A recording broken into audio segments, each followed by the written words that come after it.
Okay, let's go. একজন মানুষ যার রক্তে বইছিল ঈশ্বরের আগুন।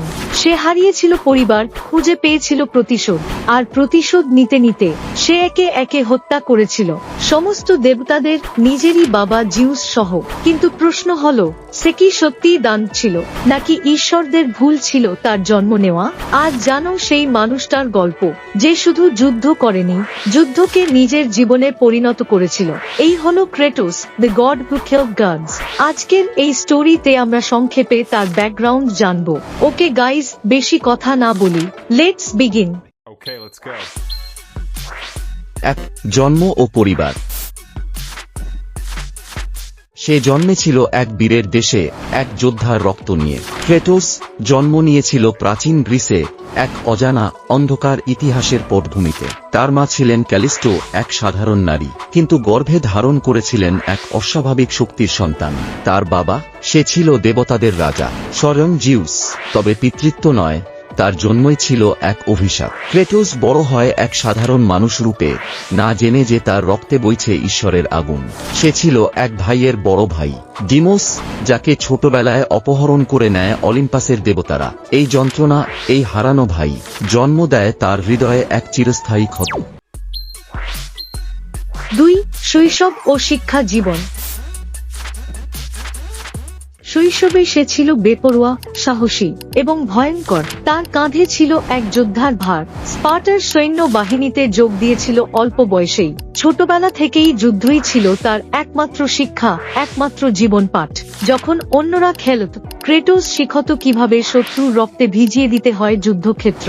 তার স্বপ্ন ছিল এক অনন্য যোদ্ধা হওয়া, এক অসাধারণ নেতা হওয়া। তবে ভাগ্য তাকে চেয়েছিল এক দেবতা হত্যাকারী বানাতে। Okay, let's go. 3. কেন বিখ্যাত এবং সাফল্য।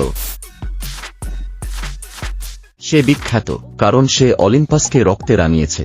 একদিন যুদ্ধে হেরে যাওয়ার মুহূর্তে সে ডাকে এরেসকে, যুদ্ধের দেবতাকে।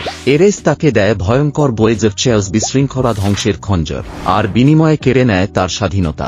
এরেস তাকে প্রতারণা করে, তার হাত দিয়েই সে হত্যা করে নিজের স্ত্রী আর কন্যাকে। এই পাপ তাকে কালো ছায়ায় ঢেকে দেয়, তার দেহে গেঁথে দেয় পরিবার হত্যার ছাপ, ছাইরঙা ত্বক, আসেন স্কেন, যে কারণে তাকে বলা হতো জাস্ট স্পার্টার প্রেতাত্মা। তখনই শুরু হয় প্রতিশোধের গল্প। একজন মানুষ ঈশ্বরদের বিরুদ্ধে যুদ্ধ ঘোষণা করে, সে খুন করে এরেসকে। এরপর একে একে পোসাইডন, হেডিস, হেলিওস, হার্মিস, হেরা, এমনকি নিজ পিতা জিউসকেও। তার প্রতিটি পদক্ষেপ ছিল প্রতিশোধের আগুনে পোড়া। সে ছিল ঈশ্বরদের ধ্বংসকারী, এক প্রতিশোধের যোদ্ধা, যে নিজেই ছিল এক মহাসংহার। কিন্তু সে কেবল ধ্বংস করেনি, সে সৃষ্টি করেছিল এক নতুন বিশ্বাস। ঈশ্বর নয়, মানুষের ইচ্ছাশক্তি চূড়ান্ত শক্তি। এই কারণেই তাকে মানুষ মনে রাখে। সে শুধু দেবতা মারেনি, ভয়কে মেরেছিল, নির্ভরতাকে মেরেছিল। সে ছিল এক মহাযোদ্ধা, যে বলেছিল, আমি ভয় পাই না, কারণ আমার পেছনে আর কিছু নেই হারানোর। Okay, let's go. 4. মৃত্যু ও শেষ প্রভাব। সে কি মারা গেছে? তার বক্ষ ছিন্ন হয়েছিল নিজের হাতে চালানো ব্লেডে। জিউসকে মারার পরে নিজের জীবন দিয়েছিল যেন পৃথিবী নতুন করে বাঁচতে পারে। কিন্তু সে হারায়নি, তার দেহ পড়ে থাকলেও আত্মা জেগে উঠেছিল এক নতুন দেশে, নর্ডিক গডসের রাজ্যে।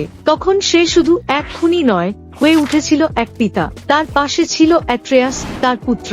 এবার সে লড়ছিল ভিন্ন এক যুদ্ধে, ভালোবাসা আর সংযমের যুদ্ধ। তার অতীত রক্তাক্ত, কিন্তু ভবিষ্যৎ ছিল নতুন আশার।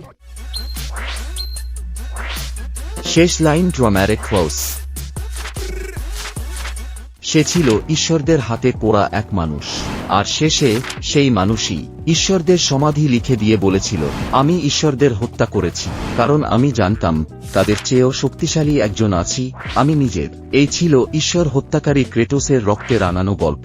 এক মানুষ যে প্রতিশোধ নিতে গিয়ে নিজেই হয়ে উঠেছিল কিংবদন্তি। তুমি যদি এমন আরও দেবতা বিরোধী, অবিস্মরণীয় চরিত্রের গল্প শুনতে চাও, তাহলে এখনই ভিডিওটা লাইক করো, চ্যানেলটা সাবস্ক্রাইব করো, আর কমেন্টে লিখে ফেলো কার গল্প শুনতে চাও পরের পর্বে। কেননা এখানে আমরা বলি তাদের কথা, যারা শুধু ইতিহাস নয়, দেবতারাও ভুলতে পারে না। আমি ফিরব আরেকটি লেজেন্ডের গল্প নিয়ে। বিদায়, জাস্ট স্পটের নাম নিয়ে।